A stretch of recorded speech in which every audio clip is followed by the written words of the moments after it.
And for more on the latest vision for UK foreign policy, the British High Commissioner to Singapore, Kara Owen, is here with us in studio for a CNA exclusive interview. Thank you so much for joining us this morning. Thanks for having me. Now, as we've just seen there, it's understandable that Mr. Cleverly's sort of policy speech was sort of big picture looking, if you like. How should we expect this to translate into action for us here in Southeast Asia? Well, Southeast Asia is a great example, I think, of what the UK is seeking to do in this part of the world. We've got very strong relationships with individual countries within Southeast Asia, but also with ASEAN as an institution.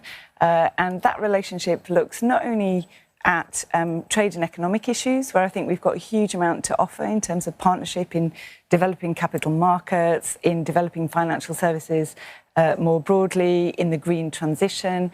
We've also got a really strong political relationship with ASEAN and defence collaboration.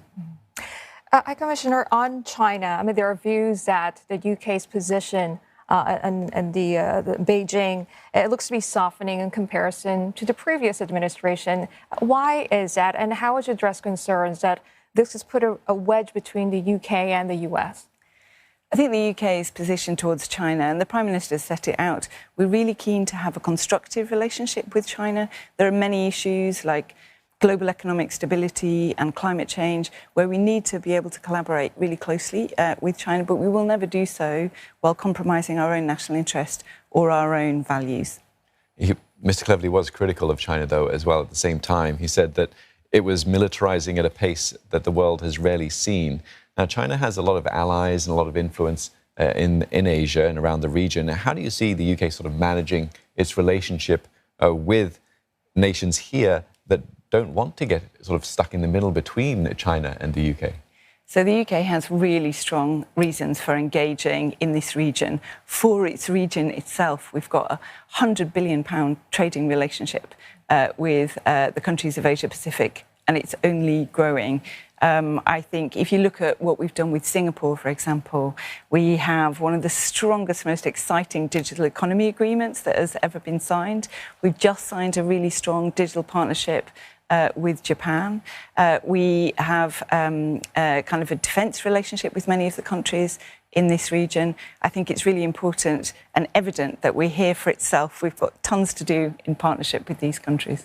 You mentioned trade, and on the trade front, we understand the final negotiations are taking place in London for UK's accession to the CPTPP. Do we have a sort of a rough timeline on when that's going to happen, and how do you expect this pact to impact the geopolitics in this region?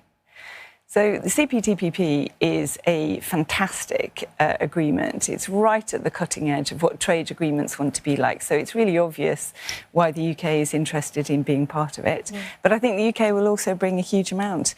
We'll take the value of the bloc from £9 trillion to £11 trillion when we join. The negotiations are ongoing. They're really intense. They're making good progress. And I'm really looking forward to us being able to sign up sometime soon. Now, education is also an aspect of the UK-Singapore relationship. And I was looking at your Twitter feed earlier, and I see that it extends as well to entrepreneurship and innovation. Oh, absolutely. So we have a really strong alliance between 16 top UK universities and all 6 of Singapore's universities to look at how they can underpin in students, but also in faculty and research. How can you make sure that research doesn't just stay in the lab? How can you make sure that it can get out there into the world so that it can make a difference in the challenges that we're facing, be it around sustainability, for example? And this week we've got all of those universities, and we've got students from those universities who are getting together with their colleagues from the Singapore universities to do a hackathon on innovation for sustainability. I think that really encapsulates for me the relationship between the UK and Singapore. Sustainability. Can you tell us more about the potential new UK-Singapore green economy agreement and how this might impact relations between the two countries? Yeah, I'm really excited about this because both the Singapore and the UK have made really strong commitments around decarbonising our own economies. And I think we can both have, including through our financial centres, a really catalytic effect on supporting other countries as they decarbonise too. So we're negotiating the agreement at the moment. We're likely to focus on 3 areas which are really important to us. One is the energy transition. So we've both been very clear that hydrogen is going to form part of our future energy mix. So what can we do together to innovate, to bring on the technology and to be able to implement that in a way that helps us. We will also be looking at energy grids. We've got long experience in Europe of doing that, and ASEAN is very keen in completing its own energy grid. We will look at transport. UK and Singapore are both transport hubs for maritime and for aviation, and how can we decarbonise those sectors together? And also we'll be looking at green finance. Both centres are known for developing innovative green finance products, but we're also really keen that we can harness the potential of carbon markets to underpin the transition, not only in our own countries, but also further afield. Yeah, energy transition, certainly one that is being closely watched, given the sort of the energy crisis that we've been experiencing over the last year. Indonesia is a country that the UK is getting involved with in that regard.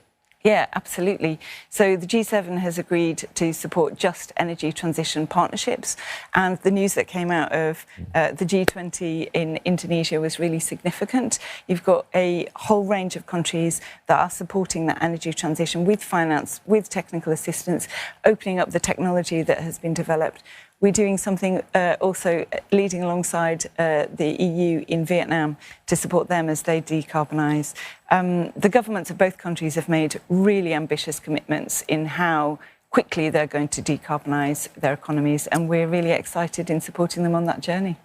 Okay, well, thank you so much for coming in and speaking with us, Commissioner. It's been great to hear the UK's foreign policy and the action that you're going to be putting into place here in the region as well. Thank you. Yeah, we've been speaking with Kara Owen, the British High Commissioner here in Singapore.